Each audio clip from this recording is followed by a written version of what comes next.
Hi and welcome to my Twisted Tastebud Kitchen. I'm Tina Fraley and I'm going to show you a quick, easy lunch. Pizzas. Low calorie and totally will fit within a 21-day fix meal if that is the program you're on. We are going to start with sandwich rounds. You can do these with tortillas, you can do it with bread. I use the sandwich rounds because it makes it look like little pizzas. So I took one sandwich round, and while this is toasting, I've got my oven turned on to 400 degrees and I'm going to cut up all the fixings. And when we're done that, we're gonna make a quick dessert. So let me put this in the toaster. You wanna have it toast to about a medium so that it's hard on the bottom and will hold your toppings. So what we're gonna do first, I'm going to make this pizza a chicken bacon pizza. So I've got 2 chicken tenders that I made up from last night's dinner. So this is leftovers du jour.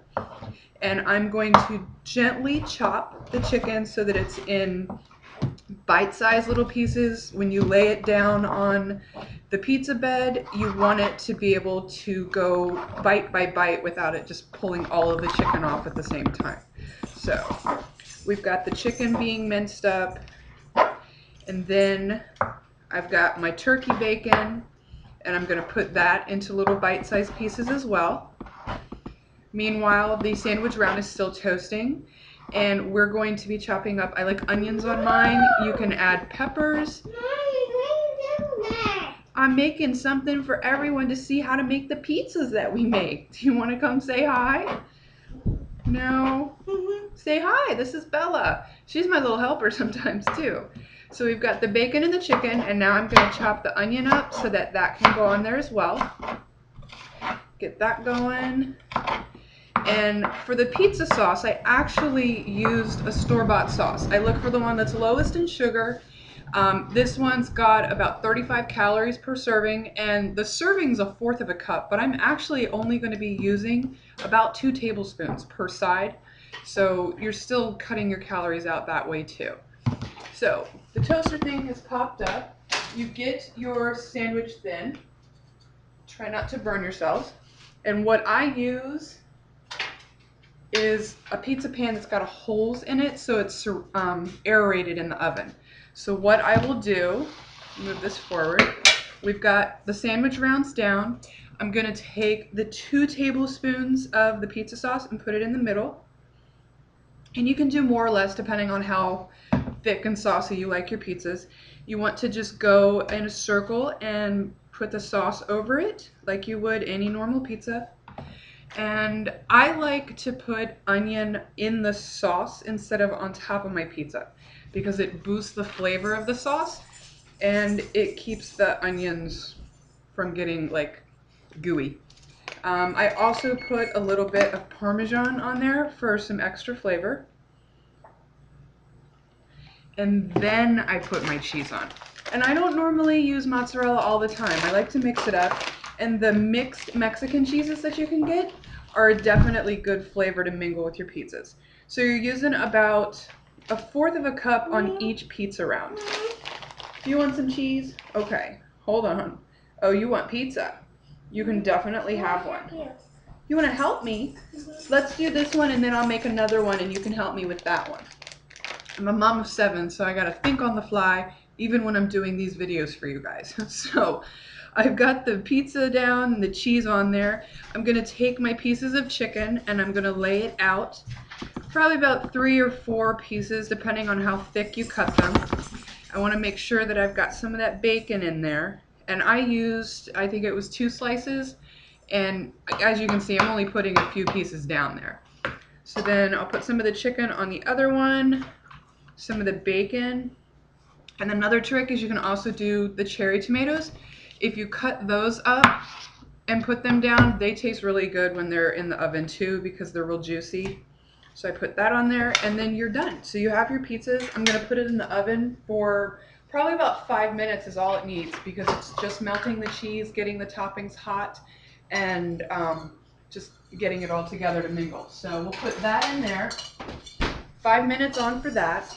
And then now we are going, let me set a timer.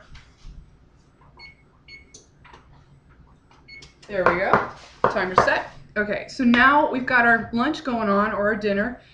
eat it for breakfast too. I'm gonna do dessert. So you need one bowl, and it's gonna be a fruit dip. So I'll have my apple as my fruit today. You need whipped cream, peanut butter, powdered peanut butter too, and I put walnuts in mine. So here's what we do. We are going to take the whipped cream, and we're gonna get a spoon, and you're gonna take about a half a cup of whipped cream, which if you look at the serving size on the side, it's 2 tablespoons is 25 calories. So I'm using a fourth of a cup, a half a cup, so almost 100 calories, and that's it. And then the powdered peanut butter only has 45 calories, so my snack is still under 200 calories. So hold on, I'm gonna use that too. What you do is you're gonna take 2 tablespoons of the powdered peanut butter. So you've got your measuring spoon. This stuff is great with everything. I put it in my shakes, I use it for fruit dips, I put it in my yogurts to turn it into peanut butter. I could live off of peanut butter for the rest of my life. So if you've never tried PB2, you can get it at Walmart, you can get it at your local grocery chains, usually are covering them now. You can also get it at Amazon.com. So I've got the whipped cream in there, I put the powdered peanut butter in it, and now I'm gonna whisk it together. Looks like that, and you just come in here, you just make sure that you get all of the powdered peanut butter in there, and it's going to start to get thick on you and look almost like an icing. And you just want to keep stirring it, and it'll come together. I don't bake very often, and making cakes and icings was something I always struggled with and could never figure out the right consistency or the right ingredients. And then they came out with this stuff, and I'm like, oh my God, they came out with icing I can make myself. So that is now, you just want to hold your bowl, and it'll come out of the whisk like that. And you'll have a peanut butter flavored whipped cream to dip into, or to dip your apple into. So we'll put that down. And then if you've got a spatula, that'll be your easiest way to scoop it out. Sprinkle your walnuts in. I'm just going to use the bowl. So what I'll do then is get my apple, and I will cut it into slices. We'll move that aside. Side note, apple and chicken goes really well together too. So if you ever wanted to do baked apples and chicken, 400 degrees, 20 minutes, a chicken tender, and some sliced apples, and you have an amazing, amazing quick dinner. So we've got the apple that you can't see because I pushed it too far forward, but you've got your apple. Mommy. Cut all of your slices. Mom. Hold on. And then you just go like that. And you have dessert.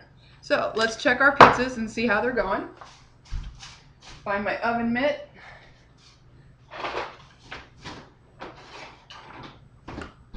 Voila! You have absolutely delicious, homemade, less than 10 minutes. You are eating and enjoying your food. Twist your taste buds. Bye.